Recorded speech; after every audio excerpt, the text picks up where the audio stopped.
Now, the xiphoid process is a center bone.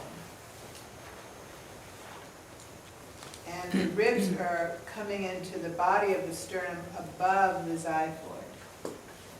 So the xiphoid has its own orientation. So the sternum, here I can just do mine and you move your own.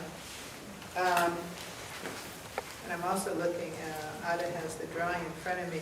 We took the spine out the same way we took the spine out of the pelvis, so that the vertebrae are your central core and the ribs are part of your periphery. They're also part of the core. In development, when we get to embryology more, the ribs were originally part of the spine, the vertebrae, and then they, just as joints developed in the limb bones, the joints develop there at the vertebral costal joint in the back. So that's another meditation, to feel your ribs as part of your spine and then to release them from the spine. Let's just do that a moment. Part of the transverse process, and then release them into the periphery. Isn't that lovely? Meanwhile, the sternum develops separately from the front of the body.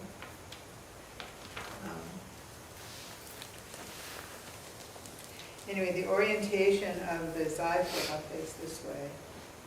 I'm just going to rotate my xiphoid this toward my right side and see what that does to my spine.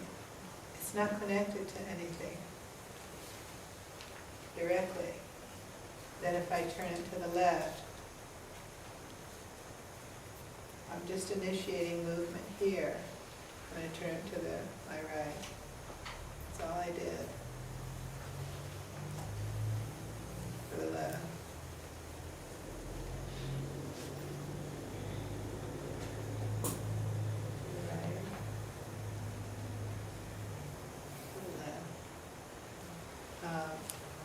If you put your hand there, it's easier, but then I thought you couldn't see as well. So just play with also flexing it. Put your shoulders back on. How many of you have heard, lift your sternum? You can, but it's really not going to do your back any good. Also, people will say, lift your sternum to open your heart. Well, when we get to organs, you're going to see that as soon as you put pressure into your heart, you're closing off your pulmonary heart circulation. Because behind the heart are horizontal vessels that connect the circulation of the lungs and the heart. So you do this, you're setting yourself up for heart pulmonary dysfunction. Eventually, at least stress. This is no more opening the heart than that is. In a certain way, this isn't as dangerous because the pulmonary circulation at least is open. But how do we find a way to open this area so that, let's say I'm going to do a backward bend in posture. Maybe I'll face this way. So if I go like this, I've closed off my circulation. And I could probably do a whole, if I was younger, I could do a whole back thing. But I'm not opening my heart.